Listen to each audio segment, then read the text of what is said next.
मध्य प्रदेश में 14 बच्चों की मौत हो गई। वजह कोई बीमारी नहीं थी, बल्कि वो दवा जो उन्हें ठीक करने के लिए दी गई थी। हाँ, खांसी की सिरप। जांच में खुलासा हुआ 3 सिरप्स में मिला डाइथिलीन ग्लाइकॉल, एक जहरीला केमिकल जो मशीनों के लिए बना होता है, बच्चों के लिए नहीं।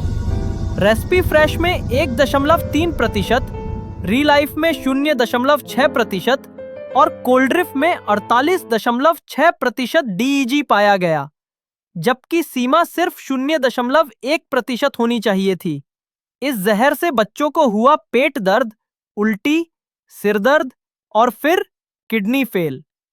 14 बच्चे अब नहीं रहे, 9 अस्पताल में जिंदगी से लड़ रहे हैं। लेकिन ये पहली बार नहीं है। 1998 में 33 बच्चे, 2020 में 17 बच्चे। हर बार वही गलती, वही जहर।